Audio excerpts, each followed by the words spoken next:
नाम मोहम्मद सरवर है जी।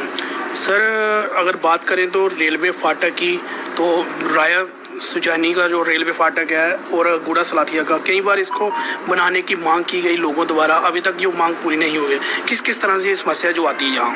मैं सबसे पहले मैं बताना चाहता हूँ कि मेरा प्रोफेशन भी एक जर्नलिज्म से जुड़ा हुआ है, लेकिन मैं एक चीज़ साफ तौर पर बताना चाहता हूँ। जो रेलवे ब्रिज की जहाँ तक बात है, जो विजयपुर में जो अराया मोड़ से, मैं कह रहा हूँ कि इतनी ज़्यादा दिक्कत है। 15-20 मिनट जो गेट है वो बंद रहता है, क्योंकि वहाँ पर सेंट्रल यूनिवर्सिटी भी है। और ख़ास तौर पर स्टूडेंट्स का जहाँ तक सवाल है, काफ़ी बच्चे भी जो लेट हो जाते हैं, अगर कोई बीमार हो जाता है उनके लिए मुसीबत का बाइस बना हुआ है। आने जाने के लिए काफ़ी प्रॉब्लम है। अगर आप इतना सोच सकते हो कि हमारा हिंदुस्तान इतनी ज़्यादा तरक्की कर चुका है, लेकिन एक ये ब्रिज, मुझे लगता है कि काफ़ी टाइम से हमने ये भी सुना था कि ये ब्रिज जो है, इसका जो पैसा वगैरह वो सेक्शन हो गया है, लेकिन आज तक नहीं हुआ है।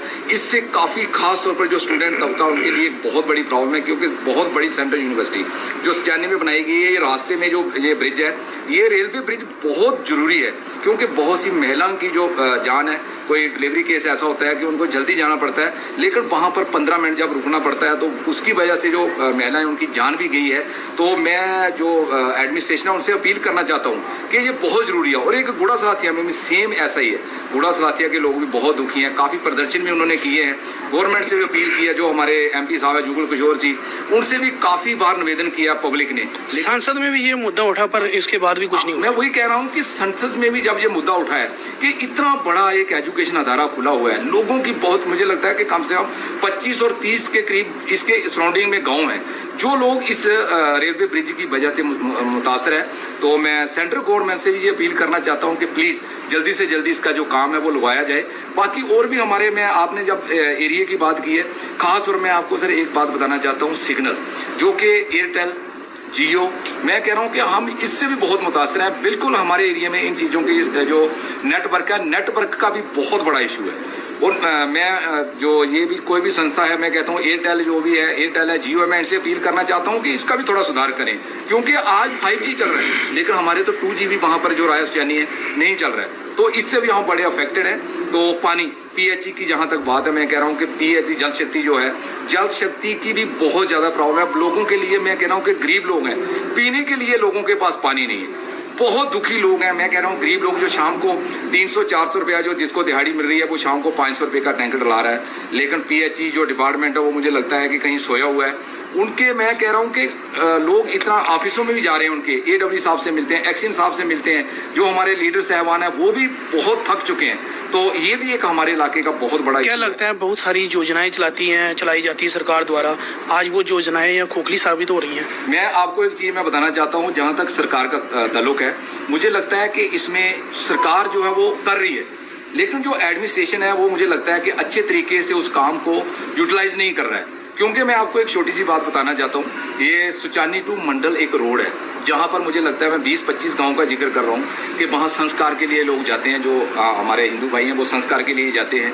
हमने DC तक भी हमने बात पहुँचाई थी, हमने भी पूछा था, बहुत से लोग जो हमारे इलेक्टेड पर्सन हैं उन्होंने आवाज़ उठाई थी। लेकिन मैं आपको एक बड़ी हैरानगी की बात बताना चाहता हूँ कि आज भी उस रोड की, अगर आप लोग, मैं आपसे रिक्वेस्ट करूँगा कि वहाँ का एक राउंड लगाएं, इतनी खस्ता हालत है। मैं कहता हूँ कि वहाँ से आधा पौना घंटा, तो वो 4-5 किलोमीटर रोड है, आधा पौना घंटा तो वहाँ से निकलना मुश्किल हो जाता है। बारिश हो जाती है, मैं कहता हूँ बारिश में तो वहाँ से, क्योंकि पैदल बच्चे आते हैं स्टूडेंट, और 4-4 फुट जो पानी है वो रोड में जमा रहता है। हालांकि लाखों करोड़ों रुपए वहाँ पर गवर्नमेंट द्वारा लगाए भी गए हैं, लेकिन मुझे नहीं लगता कि 1 रुपये का बेनिफिट भी हो।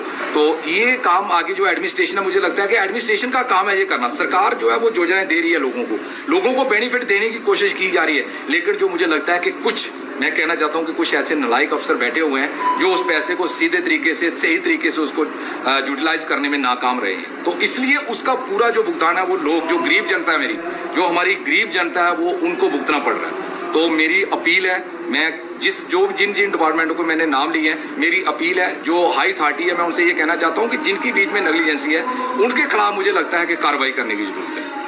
ये काम जो होने चाहिए आने वाले दिनों में, हाँ बिल्कुल, मैं यही डिमांड कर रहा हूँ कि ये जल्दी से जल्दी ये काम, क्योंकि मैंने जितना बताया, रेलवे ब्रिज का जहाँ तक ताल्लुक है, PHE का जहाँ तक ताल्लुक है, जो सुजानी टू परमंडल रोड का जहाँ तक ताल्लुक है, ये तो लोगों की, दिस इज वेरी, ये मैं आपको बताना चाहूँगा, बुनियादी सुविधाएं हैं, बेसिक नीड्स है, इनके बिना इंसान एक कदम नहीं उठा सकता है। हम बुल ट्रेन की बात कर रहे हैं, लेकिन हमारे पास आज रोड कच्चे हैं, मैं कह रहा हूँ कि 3-3, 4-4 फुट जो है वो गड्ढे पड़े हुए हैं। लेकिन एडमिनिस्ट्रेशन को अगर बुलाएं भी, फिर भी एडमिनिस्ट्रेशन आके राजी नहीं है। अगर PWD के, मुझे लगता है कि वो जो रोड है वो PWD का है, लेकिन PWD आज तक क्या कर रही है? हमने बहुत बार आवाज़ उठाई है, लेकिन आज दुखी हो के आपने ये एक आप जनता की आवाज़ बनकर मुझे लगता है कि हमारे एरिया में आए हो, तो हम आपका भी बहुत बहुत आभार प्रकट करते हैं, बहुत बहुत आपको हम खुशामदीद कहते हैं इस इलाके में। तो ये चीज़ें मुझे लगता है कि हमें इनका बेनिफिट मिलना चाहिए। जब अगर सरकार है ये योजनाएं भेज रही है, तो फिर मुझे भी ये समझ नहीं आ रही है कि ये नेग्लिजेंसी किसकी है। लेकिन लोग जब हर चीज़ का टैक्स दे रहे हैं, रोड का टैक्स दे रहे हैं, पानी का टैक्स, किराया दे रहे हैं, हर चीज़ का टैक्स दे रहे हैं, फिर ये लोगों को फ़ायदा क्यों नहीं मिल रहा है? तो मैं prime minister of Narendra Modi से मैं अपील करना चाहता हूँ और गवर्नमेंट इंतजामिया से मैं अपील करना चाहता हूँ कि इन चीज़ों के ऊपर जल्दी से जल्दी